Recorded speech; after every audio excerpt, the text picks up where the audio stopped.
Hi friends, कसे आहात सगळे? मी आहे जयश्री आणि महा एक्झाम्स या यूट्यूब चॅनलवर तुमचं पुन्हा एकदा खूप खूप मनापासून स्वागत. तर फ्रेंड्स, आज आपण 15 नोव्हेंबर 2024च्या चालू घडामोडी पाहणार आहोत. त्याआधी जर चॅनलवर नवीन असाल आणि चॅनलला सबस्क्राईब केलेलं असेल तर महा एक्झाम्स या यूट्यूब चॅनलला नक्की सबस्क्राईब करा.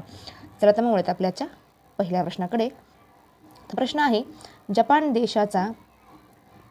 देशाच्या पंतप्रधानपदी पुन्हा एकदा कोणाची निवड झाली? तर उत्तर आहे शिगेरू इशिबा. तर जपान देशाच्या पंतप्रधानपदी पुन्हा एकदा शिगेरू इशिबा यांची निवड झालेली आहे. पुढचा प्रश्न पाहूया.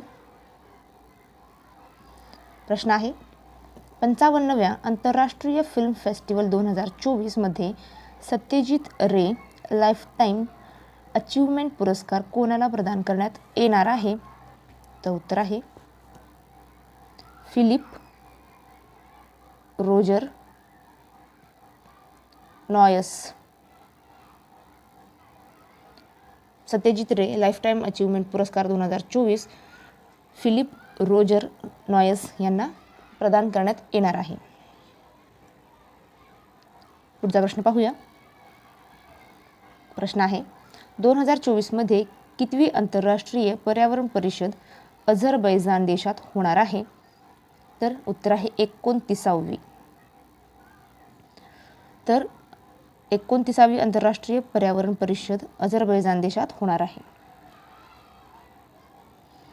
पुढचा प्रश्न पाहूया. प्रश्न आहे, जागतिक निमोनिया दिन. उत्तर आहे 12 नोव्हेंबर रोजी जागतिक निमोनिया दिन साजरा करण्यात येतो. पुढचा प्रश्न पाहूया. प्रश्न आहे, आंतरराष्ट्रीय प्राचीन कला महोत्सव 2024चे आयोजन कुठे करण्यात आले होते? उत्तर आहे नवी दिल्ली येथे.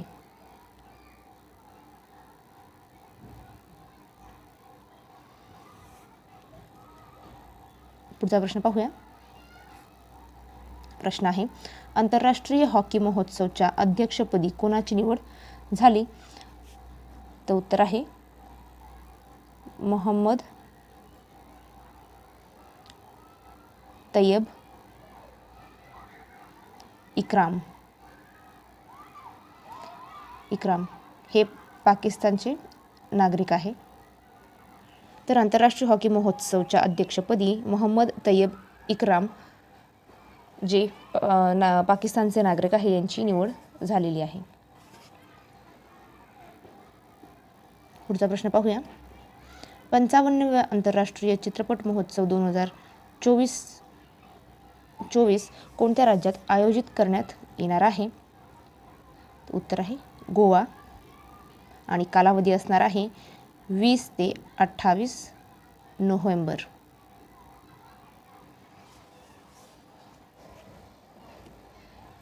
पुढचा प्रश्न पाहूया. प्रश्न आहे, भारत व कोणत्या देशाच्या सीमेवर दारंगा इमिग्रेशन चेकपोस्ट सुरू करण्यात आली आहे? तर उत्तर आहे भूतान. तर भारत व भूतान देशाच्या सीमेवर दारंगा इमिग्रेशन चेकपोस्ट सुरू करण्यात आली आहे. पुढचा प्रश्न पाहूया. भारताचे 51वे सरन्यायाधीश संजीव खन्ना यांना किती महिन्याचा कार्यकाळ मिळणार आहे? तर उत्तर आहे 6 महिने. तर भारताचे 51वे सरन्यायाधीश संजीव खन्ना यांना 6 महिन्याचा कार्यकाळ मिळणार आहे. पुढचा प्रश्न पाहूया. प्रश्न आहे, अझरबैजान देशात होत असलेल्या आंतरराष्ट्रीय पर्यावरण परिषद 2024 मध्ये भारताचे शिष्टमंडळ कोणाच्या नेतृत्वाखाली उपस्थित राहणार आहे? उत्तर आहे कीर्ती वर्धमान सिंह.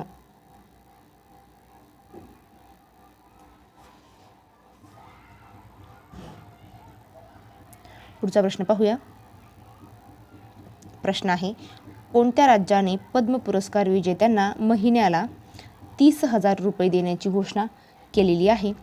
उत्तर आहे ओडिसा या राज्याने पद्म पुरस्कार विजेत्यांना महिन्याला 30,000 रुपये देण्याची घोषणा केलेली आहे. उत्तर आहे ओडिसा. पुढचा प्रश्न पाहूया. टोटो जमाती प्रामुख्याने कोणत्या राज्यात राहते? तर उत्तर आहे पश्चिम बंगाल. तर पश्चिम बंगाल या राज्यामध्ये प्रामुख्याने टोटो जमाती राहते. तर पश्चिम बंगालमध्ये कोठे? तर तोटोपार गावाचं नाव आहे तोटोपार. तोटोपार या गावामध्ये टोटो जमाती प्रामुख्याने राहते. तर फ्रेंड्स, तुम्हाला हा आजचा व्हिडिओ कसा वाटला नक्की कमेंट करून कळवा. व्हिडिओ आवडला असेल तर व्हिडिओला लाईक करा, शेअर करा. चॅनलवर नवीन असताना चॅनल सबस्क्राईब केलं नसेल तर माय एक्झाम्स या यूट्यूब चॅनलला नक्की सबस्क्राईब करा. चला तर फ्रेंड्स, थांबूया इथेच. भेटूया पुढच्या व्हिडिओमध्ये. जय हिंद.